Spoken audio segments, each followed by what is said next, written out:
kitaaba seenaa Oromoo hanga jaarraa 16ffaa jedhu keessatti waa'ee Oromduroo isinitti himnam.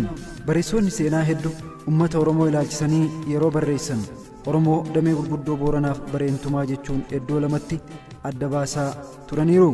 Ragaa kana kan argatan afooluma uummata Oromoo keessaa walitti qabanitti gargaaramuun yoo ta'u, Oromoon damee kana lamaaniin alatti jiraachuu isaa yaaduu yookiin beekuuf wanti godhan hin turre jedhama. Kunis hir'ina seenaa Oromoo keessatti mul'achaa ture akka ta'etu akeekama. Afooluma kanarratti hundaa'uun qaama saba kanaa kan ta'an Oromoon hedduu akka fagaatan kitaaba kana keessatti barraa'ee jira. Akka fakkeenyaatti yoo fudhanne eebbuma manguddootaa keessatti kan ifa ta'u akka jirutu kitaaba kanarratti akka fakkeenyaatti fudhateera. Waaqa salgan Booranaa, Waaqa 90 Gabraa, Waaqa 7 bareentumaa kan jedhu jechuudha.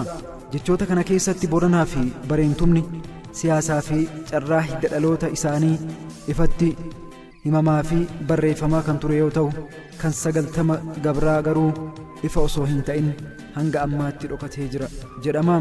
Gaafiin ka'u 90 kun eenyu kan jedhu akka ta'ee fi kana maleellee akka gosaatti beekamanii iddoo jila gadaa fi seeronni gadaa itti lallabaman yookiin jaarmaaleen gadaa kan akka gumaa, moggaasa, miidhachaa fi guddifachaa wanti kana fakkaatu raawwataman irratti gosoonni kun yaamamanii seera san akka fiixaan baasan godhama jedhama.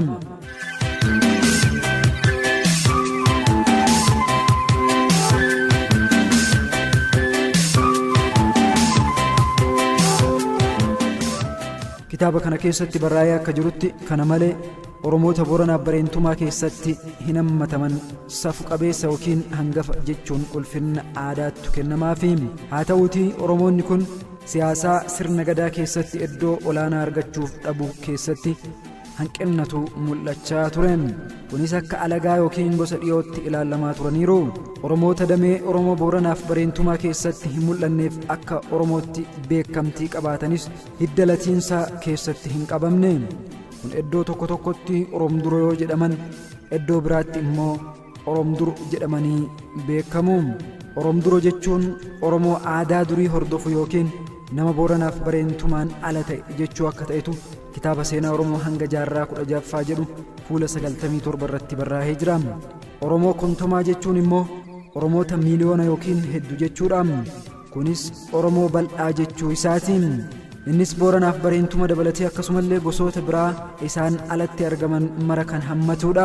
Haaluma kanaan haaromsa sirna gadaa yeroo adda addaa raawwatee hin fudhannee fi murtii odaaleen adda addaa dabarsan hordofuu dhiisanii aadaadhuma Oromduriin bulan irra jireessi Oromduro jedhamuun yoo beekaman, Oromoonni murtii odaaleen waliigalaa dabarsan fudhatan akka miseensa Booranaaf bareentumaatti kan laakkawamanidha. Kana maleellee godaansa jila gadaan wal qabate wanti raawwachuu qabu otoo hin raawwatin yoo hafe cinna gosaa fi balbalaa fidaa yoo dhufu Oromoonni bifa kanaan eenyummaa fi Oromummaa isaanii dhaban hedduudha. Oromoota bifa akkasiitiin Oromummaa irraa fagaatan keessaa muraasni isaanii akka armaan gadii kanatti kitaaba seenaa Oromoo hanga jaarraa 16ffaa keessatti barraa'ee jira.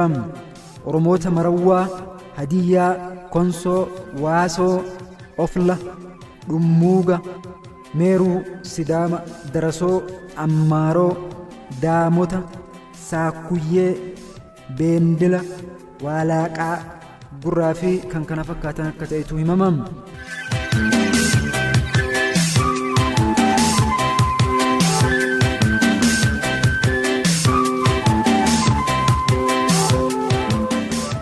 Oromoota seera gadaatiin hin bulleef haaromsa gadaa hin fudhanne akka gataa deeme hubachuun barbaachisaadha. Kunis qormaata gadi fageenyaa kan barbaadu akka ta'etu kitaaba seenaa Oromoo hanga jaarraa 16ffaa fuula 99 irratti barraa'ee jira.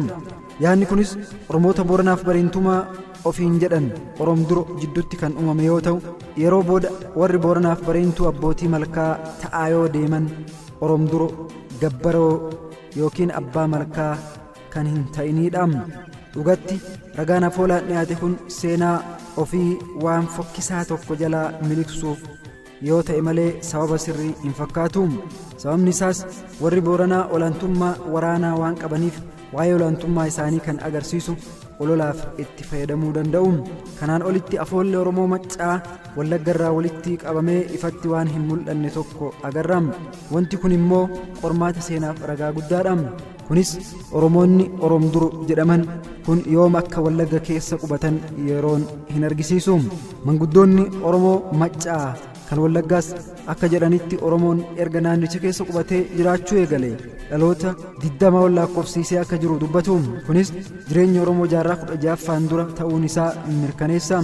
Dhaloonni tokko waggoottan 30 yookiin 25 yoo herreegallee 20 baay'isuu 30 yookiin 25 baay'isuu 20 waggoottan 600 yookiin 500 dura ta'uu danda'a. Kun garuu mootota Oromoo daamota wanta ilaallate akka hin qabnetu kitaaba kana keessatti barraa'ee jira.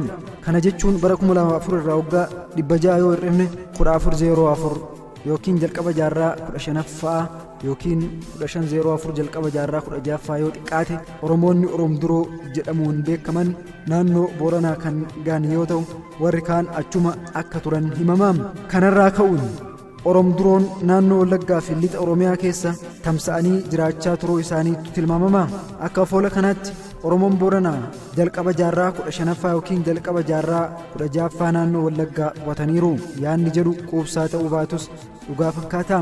Sababni isaas bara jedhame kanatti dhiyeenya kan qabu Oromoon damee Booranaa naannoo san jiraachuun tilmaamameera. Qormaanni beektota birootiin kanarratti adeemsifame akka mul'isutti bara eerame kana wajjin walitti dhiyeenya kan qabu haaromsi gadaa makkoo biiliitiin godhame isa tokko akka ta'etu kitaaba seenaa Oromoo hanga jaarraa 16ffaa fuula 100 irratti barraa'ee jira.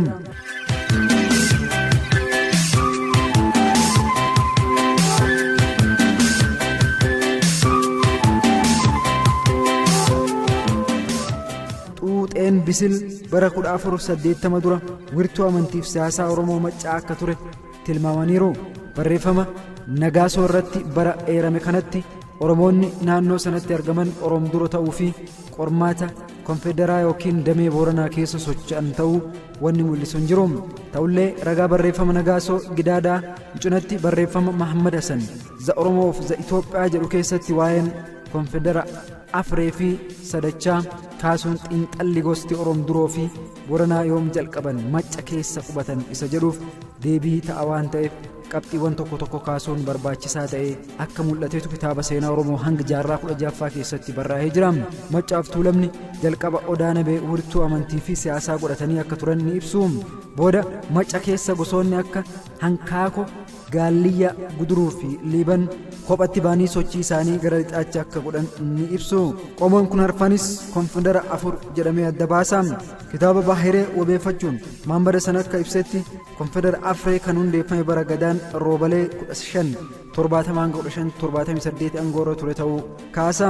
Itti aansuun yeroo gadaan Birmajii 1578-1586 aangoorra ture immoo konfedera Sadee konfedera of the Sirii kan jedhaman qomoo Oromoo Maccaa kan ta'an Obo, Subbaa fi Hakkaako hammatee hundeeffame. Sochii isaa gara lixaatti gochuun warra Afree wajjin walitti dabalaman jedhama. Dameen lachanuu siyaasaa haaromsa gadaatiin kan socho'an yoo ta'u Oromduroon garuu heeraan socho'a jedhuun.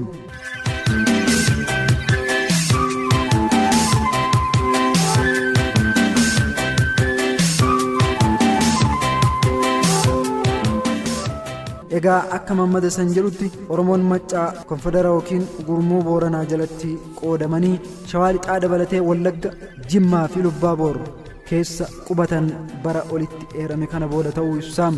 Kunis erga giddugalummaan caffeen isaanii Xuuxee yookiin Odaa Bisilitti hundeeffame booda jechuudha. Asirratti Xuuxeen Bisil yoom jalqabde wirtuu amantiif siyaasaa Oromoo Maccaa turte isa jedhu barreeffamni Nagaasoo Gidaadaa Mahammad Hassaniin dhiyaate garaagarummaa bara umrii jaarraa tokko ol ta'e agarsiisa. Garaagarummaan baraa kun akkamitti mul'achuu danda'e kan jedhu gaafiin ka'uu mala.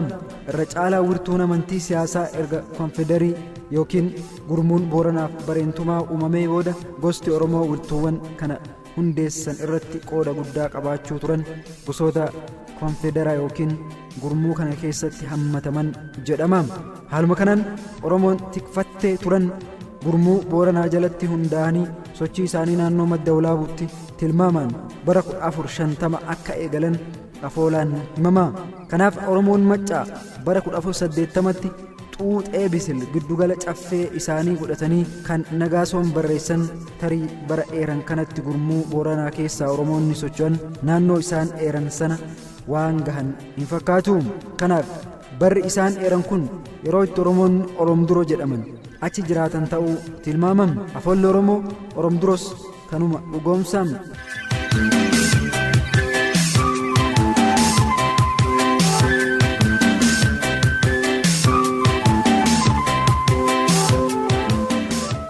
Waa'een Oromduroo kitaaba seenaa Oromoo hanga jaarraa 16ffaa jedhu keessatti fuula 90 jaarraa kaasee bal'inaan barraa'ee jira. Hanga baabinnaan gara jalqaba isaa dubbisee kan isin biraan ga'e kanuma. Isin ammoo kitaaba kana kitaaba seenaa Oromoo hanga jaarraa 16ffaa jedhu jildii 1ffaa barbaaddanii fuula 90 jaarraa kaasuudhaan waa'ee Oromduroo bal'inaan dubbisuu dandeessu. Horaa bulaa.